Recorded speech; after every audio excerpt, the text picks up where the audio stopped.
Dia adalah seorang penari eksotis di Paris, dan dia adalah objek hasrat seksual bagi para pria hidung belang. Kliennya termasuk pria-pria kaya, para duta besar, dan perwira tinggi. Dia seorang wanita penggoda yang cerdik dan manipulatif. Nama panggungnya adalah Matahari, seorang penari eksotis dan sekaligus salah satu mata-mata Eropa yang terkenal pada masa Perang Dunia I. Semua itu dia lakukan hanya karena termotivasi oleh keserakahan dan kebutuhan untuk mempertahankan gaya hidupnya yang mewah dan boros. Sudah tidak sabar menunggu kisahnya? Langsung saja yuk dengarkan kisahnya sampai selesai.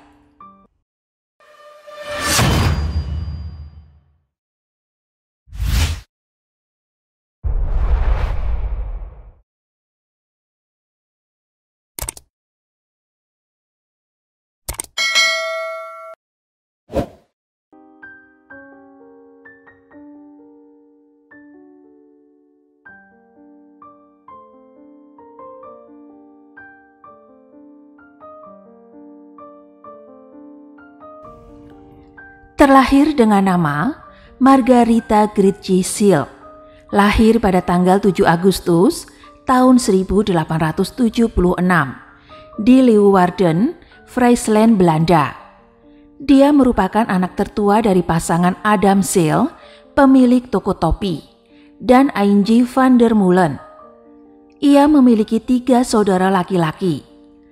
Ayahnya berhasil melakukan investasi yang sukses dalam bidang perminyakan dan dapat memberikan Margarita dan saudara laki-lakinya masa kanak-kanak dengan kehidupan yang mewah, termasuk sekolah eksklusif sampai usia 13 tahun.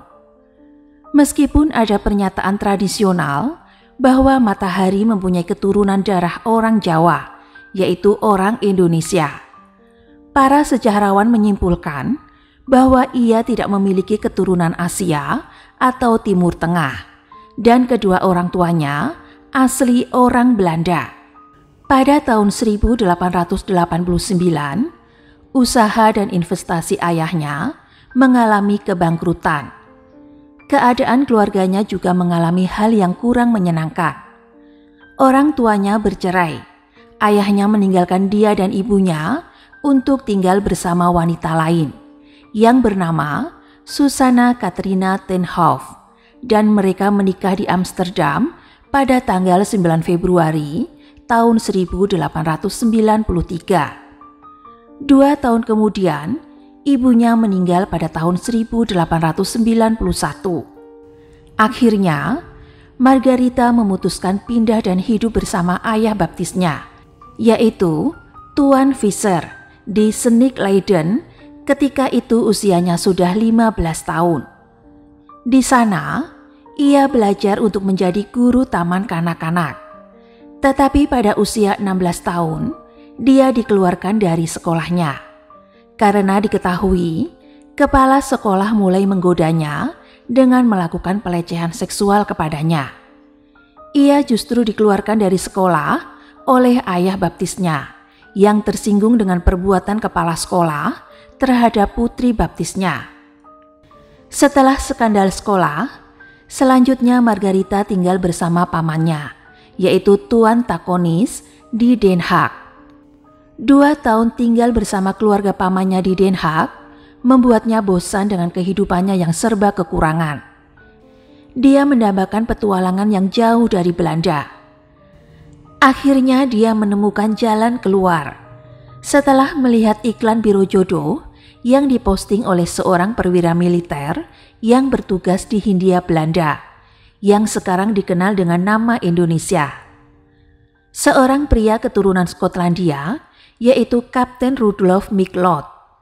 Dia mengirim foto dirinya yang mencolok, berambut hitam, dan berkulit agak gelap untuk memikatnya.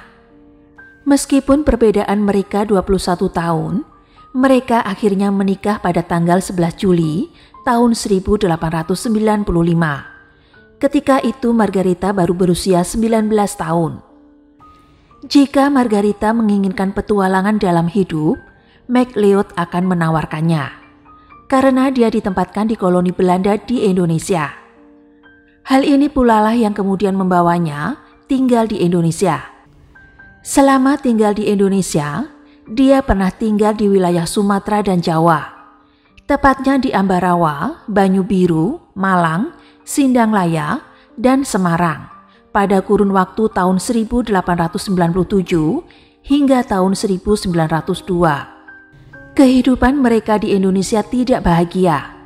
MacLeod adalah seorang tukang selingkuh dan kasar. Dia seringkali melakukan kekerasan secara fisik atau sering melakukan KDRT terhadap Margarita. Selain itu, MacLeod juga seorang suami pemarah dan pencemburu. Dia sering mengamuk karena perhatian yang diperoleh istrinya dari perwira muda lain. Tetapi yang lebih buruk adalah bahwa Rudolf MacLeod telah tertular penyakit sifilis oleh salah satu wanita simpanannya. Penyakit itu menginfeksi Margarita dan melalui penularan turun-temurun dua anak mereka yang bernama Norman John dan Louis Jane yang lahir pada tahun 1896 dan tahun 1898. Kasus putranya Norman sangat parah dan ia menerima satu-satunya pengobatan yang tersedia saat itu. Dokter Angkatan Darat setempat mengatakan bahwa Norman meninggal karena keracunan akibat kelebihan merkuri, dan Norman meninggal pada usia 2 tahun. Ini adalah pukulan terakhir pada pernikahan MacLeod. Mereka berpisah dan Margarita memutuskan kembali ke Belanda pada tahun 1902. Mereka secara resmi bercerai pada tahun 1906. Bagi seorang wanita yang bercerai seperti Margarita di awal abad ke-20 Eropa akan berada di posisi yang tersulit. Dengan menyandang atribut janda, maka orang akan memandangnya dengan pandangan sebelah mata. Tapi dia tidak menyerah. Baginya, selama dia hidup di Indonesia, dia telah mendapat perlakuan yang kasar dari mantan suaminya, dan juga dia mendapat penyakit menular seksual yang juga ditularkan dari mantan suaminya itu. Itu semua cukup membuatnya membulatkan diri untuk memperbaiki hidupnya. Dia bisa berbicara beberapa bahasa, seperti bahasa Jerman, Prancis, Italia, Spanyol, dan Indonesia dengan lancar. Yang terpenting, dia bisa menari. Dia telah mempelajari beberapa tarian daerah lokal Indonesia yang tidak diketahui oleh penonton Eropa. Dan dari gerakan tarian itu, dia adaptasikan dengan gerakan-gerakan tarian yang dia ciptakan sendiri. Saat itulah karirnya benar-benar telah dimulai. Setelah bercerai, Margarita kemudian menuju ke Paris dan dia akan mengawali karirnya di sana. Dia mengubah nama panggungnya menjadi Matahari, bahasa yang tentu asing bagi warga setempat, namun menambah kesan misterius dari tarian panggungnya. Ia mengawali karirnya sebagai penari erotis di Paris, berbekal keahlian erotik temple dance yang telah dipelajarinya, dan dengan daya pikatnya yang tinggi, dia menjadi terkenal di mana-mana. Selama beberapa tahun, Matahari menjadi selebriti di kota tersebut sebagai penari eksotis. Tidak heran bila kemudian tawanan menari banyak berdatangan dari kota-kota besar di Eropa, bahkan sampai ke Mesir. Dia akan tampil dengan jubah longgar dan transparan, sangat sering, hampir sepenuhnya telanjang. Namun dia selalu lolos jika mendapat kritikan dengan menyatakan bahwa dia hanya memerankan tokoh tarian suci tentang pendeta atau dewa. Dia menyebut dirinya sebagai seniman Hindu, terbungkus dengan kerudung yang dengan cerdik dia jatuhkan dari tubuhnya. Dalam salah satu pertunjukan yang tidak terlupakan, Matahari tampil nyaris telanjang di atas kuda putih. Meskipun dia dengan berani memamerkan pantatnya, yang kemudian dianggap sebagai bagian anatomi yang paling menarik. Dalam baju tariannya, ia biasanya menutupi payudaranya dengan manik-manik bergaya bra. Selama tahun berikutnya, selebritasnya pun mulai tumbuh. Bukan hanya karena penampilannya, tetapi terutama karena perselingkuhan dan gosip yang mengelilinginya. Pelindungnya termasuk jurnalis, pengacara, pejabat pemerintah, perwira angkatan darat, dan eselon teratas masyarakat Paris. Dan mereka membalas budinya dengan hadiah mewah, pakaian, perhiasan, ataupun uang tunai. Saatnya untuk menghilangkan rumor yang selalu melingkupi Matahari. Fakta bahwa dia tidak lebih dari seorang pelacur dan memiliki nafsu untuk berhubungan seks dengan pria berkuasa. Dalam serangkaian surat kepada sepupunya Edward, Matahari mengakui bagaimana dia mengembangkan kebencian terhadap seks setelah hubungannya yang tidak menguntungkan dengan mantan suaminya. Jika kadang-kadang dia menyetujui hubungan dengan seorang teman yang mempunyai pengaruh kuat atau pria kaya, itu dia lakukan hanya agar dia dapat memenuhi kebutuhan putri kesayangannya Louise. Itu adalah fakta, bagaimanapun, bahwa tariannya telah membuatnya terkenal. Tetapi kenalannya yang kayalah yang membuatnya kaya. Seiring dengan berjalannya waktu, kenalan ini menjadi semakin penting ketika secara bertahap muncul tanda-tanda peringatan Perang Dunia I. Permintaan untuk pertunjukannya mulai berkurang. Pada bulan Juni tahun 1914, ia menerima tawaran untuk menari di Berlin. Itu adalah kesempatan yang terlalu bagus untuk dilewatkan. Sayangnya, pertunjukan itu dibatalkan karena ada insiden deklarasi perang Jerman melawan Rusia pada tanggal 1 Agustus tahun 1914. 2 hari kemudian, pada tanggal 3 Agustus tahun 1914, terjadi deklarasi perang Jerman melawan Prancis. Yah, Perang Dunia I telah dimulai. Matahari kemudian memutuskan kembali pulang ke rumah aslinya di Den Haag. Dia bisa saja menetap di sana dan menikmati kehidupan yang tenang di salah satu dari sedikit kekuatan netral yang tersisa di Eropa. Dia bisa, tetapi dia tidak melakukannya. Pada musim gugur tahun 1915, Matahari mulai berkencan dengan Karl Kromer, seorang konsul atau duta besar kehormatan Jerman di Amsterdam, tetapi sebenarnya adalah agen dinas rahasia Kaiser. Kromer mempunyai rencana dia akan merekrut wanita cantik ini yang membawa paspor netral dan fasih berbicara beberapa bahasa untuk merayu petinggi di pihak sekutu dan melaporkan kembali rahasia apapun yang bisa dia kumpulkan. Sebagai imbalannya, dia akan menerima uang sebesar 20.000 franc. Kromer melihat karena Matahari sering berkelana baik antar kota maupun antar negara. Karena terkenal sering bepergian, maka dia tidak punya kesulitan untuk menyusup, termasuk dalam masa Perang Dunia I. Selain itu, di banyak tempat dia melakukan affair dengan banyak orang penting. Menurut penyelidikan resmi, saat itulah Matahari secara resmi menjadi agen H21 dan memulai kampanyenya untuk merusak upaya perang sekutu dengan satu-satunya alasan untuk mendapatkan lebih banyak uang untuk mendanai gaya hidupnya yang mewah. Tetapi ada dokumen yang tidak diklasifikasikan menunjukkan cerita yang berbeda.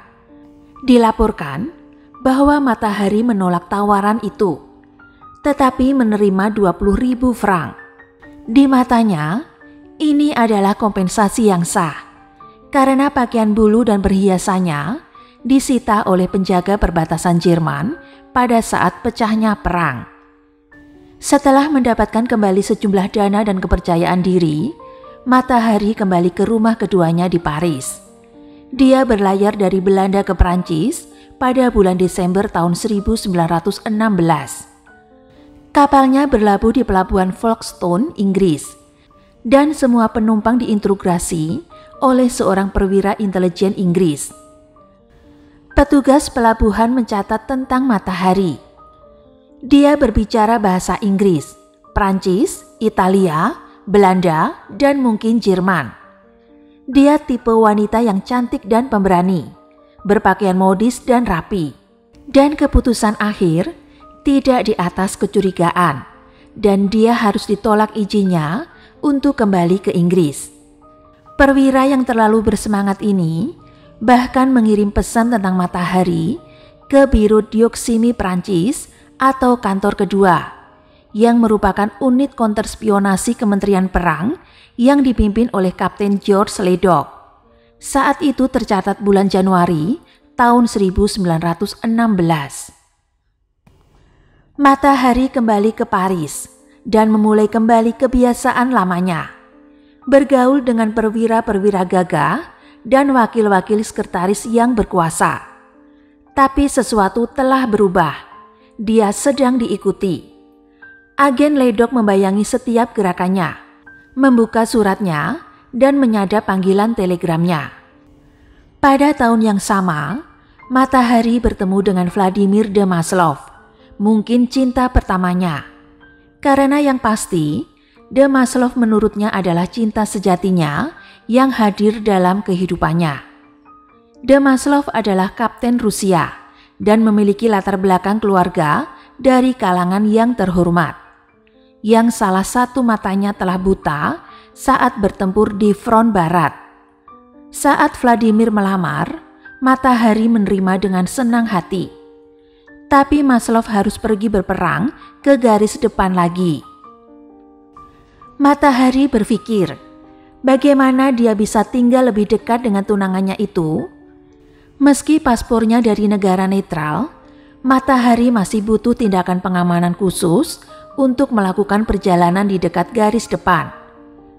Dia mengkonsultasikan hal tersebut dengan mantan kekasihnya yang bernama Zen Haloiri yang tampaknya bekerja di Departemen Perang. Atas masukan Zen akan memperkenalkan Matahari kepada seseorang yang bekerja di Biro Dioksimi. Zen akhirnya mengatur janji dengan Matahari untuk bertemu di Biro Dioksimi dengan Kapten George Ledoq, kepala dinas Konterintelijensi Prancis, yaitu sebuah badan yang dibentuk untuk menginvestigasi mata-mata asing. Kapten Ledoq memberikan dokumen tawarannya di atas meja, di mana dalam penawarannya itu, Matahari akan menjadi mata-mata bagi mereka. Tugasnya merayu target Jerman berpangkat tinggi di negara netral untuk mengetahui rahasia militer. Sebagai gantinya, Kapten Ledoq akan memberinya fasilitas keamanan yang dia butuhkan, ditambah uang 1 juta franc. Itu lebih dari 3 juta US dollar dalam kurs sekarang. Bagi Matahari, uang itu sudah lebih dari cukup untuk menghidupi Maslov dan dirinya sendiri setelah mereka menikah nanti. Terutama jika dia tidak dapat memulihkan penglihatannya atau keluarga aristokratnya tidak mengakuinya. Ledoq menginstruksikan Matahari untuk menunggu instruksi selanjutnya sebelum kembali ke Den Haag melalui Spanyol. Dan instruksi yang ditunggu itu pun tidak pernah datang. Dia tidak tahu kecerdasan apa yang ingin dia kumpulkan, siapa yang harus ditargetkan, atau bagaimana berkomunikasi secara rahasia. Bosan menunggu, dia akhirnya menulis surat kepada Ledoq melalui pos biasa, meminta setidaknya uang muka jika dia akan merayu pria penting. Dia perlu membeli beberapa pakaian baru. Akhirnya dalam perjalanan ke Spanyol, kapal Matahari lagi-lagi berhenti di pelabuhan Inggris dan dia diinterogasi sekali lagi. Kali ini Inggris memindahkannya ke London dan menahannya sampai bulan November tahun 1916. Apa yang terjadi? Tampaknya Dinas Rahasia Inggris M15 sedang mencoba untuk memastikan apakah dia memang Margarita Zeil alias Matahari atau Clara Benedict, seorang agen rahasia Jerman yang sebenarnya. Situasi menjadi rumit yang coba diselesaikan Matahari dengan mengaku sebagai agen Prancis. Inggris pun menelpon Ledoq dan jawabannya adalah tidak mengerti apa-apa. kirim matahari ke Spanyol. Apa permainan yang sedang dilakukan Ledoq? Menurut penulis Pat Shipman, interpretasi M15 karena Ledoq mencurigainya selama beberapa waktu sebagai agen Jerman dan hanya berpura-pura memperkerjakannya. Dia akan senang jika orang Inggris menyingkirkannya. Tetapi dalam kesempatan ini, matahari berhasil lolos dari segala tuduhan dan mereka membiarkannya pergi. Pada bulan Desember tahun 1916, matahari mulai bekerja di Madrid. Tanpa instruksi, tetapi bertekad meminta uang yang ditawarkan Ledoq. Dia merayu seorang diplomat Jerman, yaitu Mayor Arnold von Kehl. Mereka hanya menghabiskan 3 sore di tempat tidur, tapi itu baginya sudah cukup. Dia membiarkan diplomat Jerman itu tanpa sadar telah memberikan informasi yang berharga buat dirinya. Diplomat Jerman itu mengatakan bahwa Angkatan Laut Jerman dan sekutu Ottoman mereka sedang merencanakan pendaratan kapal selam di Maroko, yang saat itu merupakan koloni Perancis. Jerman berusaha membuka front baru di Afrika Utara. Ini adalah berita besar. Matahari mengirim pesan ke Ledoq untuk memberitahunya. Tetapi hal tersebut di luar dugaannya. Ledoq tidak menanggapi informasi yang dia laporkan kepadanya. Matahari kemudian meminta nasihat dari kekasih lainnya. Kali ini seorang perwira Prancis, yaitu Kolonel Joseph de Vainges. Dan Vainges memintanya untuk menggali lebih banyak informasi tentang pendaratan Maroko dari Kehl. Matahari pun mulai menggali informasi lagi ke Kehl. Tetapi kali ini tindakan yang dia lakukan merupakan langkah buruk. Kehl dan Jerman sekarang menjadi curiga dan memutuskan untuk bertindak. Kehl mengirim telegram ke atasannya di Berlin yang membongkar identitas agen H21 alias Matahari. Dalam surat telegram itu, Kehl membeberkan alamat rumah, rekening bank, hingga nama pembantu setianya. Siapapun yang membacanya tidak akan ragu bahwa agen H21 adalah Matahari. Terjemahan resmi surat telegram yang dihadang oleh Dinas Intelijen Prancis itu kini dapat disaksikan publik di Museum Fries Leeuwarden, Belanda.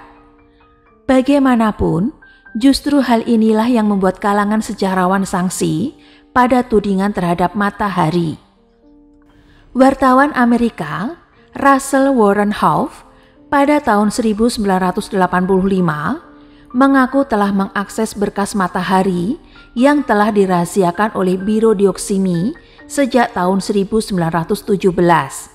Menurutnya, apa yang dilakukan Dinas Rahasia Jerman sangat licik. Mencurigai bahwa Matahari adalah mata-mata Prancis. Dan masih kesal karena dia telah memeras 20.000 franc dari Kromer pada tahun 1915. Kohl dan kroni-kroninya mengirim pesan telegram ke Berlin untuk menyingkirkannya. Pesan ini menyiratkan bahwa Matahari sebenarnya adalah agen ganda Jerman. Tetapi kejeniusan jahatnya adalah mereka menggunakan kode yang mereka tahu telah dipecahkan oleh Prancis. Pesan itu disadap oleh pos telegram yang terletak di Menara Eiffel. Bagaimanapun juga, ini adalah antena besar dan segera diteruskan ke Ledoq yang sekarang memiliki bukti yang dia butuhkan untuk menangkap Matahari. Jadi, agen Jerman telah memanipulasi Ledoq dalam melakukan pekerjaan kotor mereka sendiri. Tapi Ledoq terlalu senang telah dimanipulasi. Dia sudah mencurigainya sejak awal. Dan opini publik Prancis selalu mencari kambing hitam. Setelah pertempuran yang menghancurkan di Somme dan Verdun. Pada bulan Januari tahun 1917, Matahari kembali ke Paris. Karena dia kehabisan uang dan harapan. Dia kembali ke Paris menuntut untuk bertemu Ledoq dan mengklaim uangnya. Karena dia telah memberikan informasi. Tapi Ledoq terus menghindarinya. Kemudian pada tanggal 19 Februari, Biro Dioksimi mengeluarkan surat perintah penangkapan terhadapnya. Tuduhan itu adalah spionase atas nama Jerman. Matahari dibawa ke Saint-Lazare, penjara wanita paling kejam di Paris. Dia yang pernah tinggal di rumah mewah dan hotel yang paling mewah di Eropa, sekarang harus bertahan hidup di penjara yang penuh kutu dan penuh sesak. Selama 3 bulan, dia diinterogasi oleh hakim investigasi Pierre Bourcardon, seorang pria tak kenal ampun dengan prasangka terhadap apa yang disebut wanita penghibur seperti Matahari. Selama waktu ini, Ledoq membuatnya benar-benar terisolasi, terutama dari pengacaranya Clunet, mantan kekasih lain, dan dari tunangannya Vladimir de Maslov. Akhirnya pada tanggal 24 Juli tahun 1917, Matahari diadili. Dalam tampilannya di persidangan, semua orang dibuat tidak percaya. Dia yang dulu pernah menjadi salah satu wanita paling cantik di Eropa, tetapi penampilannya sekarang tampak beda. Kecantikan legendarisnya telah hilang. Dia tampak sakit dan lelah. Dia didampingi pengacaranya, yaitu Clunet, yang dulu pernah menjadi kekasihnya. Clunet merupakan pengacara yang belum pernah dikalahkan, tetapi Clunet tidak berpengalaman dalam pengadilan militer. Tetapi dia melakukan pekerjaannya dengan baik. Dia menunjukkan bahwa satu-satunya bukti yang memberatkannya adalah pesan yang disadap di Menara Eiffel, yang mungkin telah direkayasa Ledoq sendiri. Dia menghadirkan saksi bintang, yaitu Sekretaris Menteri Luar Negeri yang bersaksi atas karakter dan kesetiaan Matahari yang baik. Matahari sendiri memberikan penampilan yang luar biasa. Dia menyatakan kepada juri, "Pelacur, saya mengakuinya kalau saya seorang pelacur. Seorang mata-mata? Tidak pernah. Saya tidak pernah menjadi mata-mata. Dan ini adalah persidangan pertamanya." Beberapa minggu sebelumnya, sebelum persidangannya dimulai, pada tanggal 20 April, terjadi serangan Neville dan menewaskan 50.000 tentara Prancis dalam waktu 1 hari, pada tanggal 16 April tahun 1917. Hal ini diyakini bahwa Matahari semestinya bertanggung jawab atas kematian beribu-ribu tentara akibat informasi yang diberikannya. Pada akhirnya, Matahari kemudian diadili di pengadilan perang Prancis dan ditetapkan bersalah dan dijatuhi hukuman mati. Ia kemudian dibawa ke Cateau de Vincennes, sebuah tempat di pinggiran timur kota Paris. Matahari yang saat itu berusia 41 tahun tampak pasrah didampingi oleh seorang pengacara dan 2 orang biarawati. Ia menggunakan topi lebar dan sebuah baju panjang. Sebuah tiang panjang telah dipersiapkan di sebuah lapangan. Ia dieksekusi di hadapan regu tembak yang berjumlah 12 orang pada tanggal 15 Oktober tahun 1917. Sebelum dieksekusi, ia meminta agar matanya tidak ditutup. Ia juga terlihat melambaikan tangannya pada pengacaranya. Sesaat sebelum akhirnya, sebuah letusan senjata terdengar. Matahari roboh. Seorang perwira mendekatinya dan menuntaskan eksekusi itu dengan sebuah tembakan jarak dekat ke kepalanya. Jasad Matahari dikabarkan dibawa ke sebuah fakultas kedokteran di Paris, karena tidak ada seorang pun yang mengklaimnya. Jasadnya dijadikan bahan kuliah pembedahan oleh mahasiswa kedokteran. Sementara itu, kepalanya diawetkan dan diletakkan di Museum Anatomi. Namun belakangan dikabarkan, organ tubuh itu menghilang. Eksekusi Matahari ini sendiri masih menyisakan permasalahan. Banyak yang meragukan dan mempertanyakan keterlibatannya sebagai double agent pada Perang Dunia I.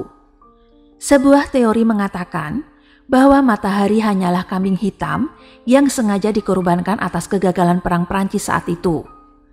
Hal ini menyusul segala dokumen integrasi Matahari yang dilakukan oleh jaksa Pierre Bourcardon tidak dapat ditemukan oleh para sejarawan. Namun terdapat sebuah transkrip interogasi tercatat bulan Juni tahun 1917 yang dirilis Kementerian Pertahanan Prancis. Pada transkrip tersebut didapat fakta bahwa Margaret Sale alias Matahari memutuskan untuk mengakui perbuatannya dan telah direkrut Jerman sebagai mata-mata di Den Haag pada tahun 1915. Kisah perjalanan hidup wanita yang dijuluki The Greatest Woman Spy ini kemudian banyak dijadikan novel maupun film. Itu tadi kisah dari Matahari, seorang wanita yang dijuluki The Greatest Woman Spy. Dan saya sudah tidak sabar mendengar pendapat teman-teman mengenai cerita hari ini di kolom komentar. Dan jika ada yang masih kurang dalam materi penyampaian saya tentang kisah hari ini, silahkan teman-teman tulis dan tambahkan di kolom komentar. Terima kasih sudah mendengarkan cerita Adelisti pada hari ini, dan tunggu cerita-cerita selanjutnya yang lebih seru.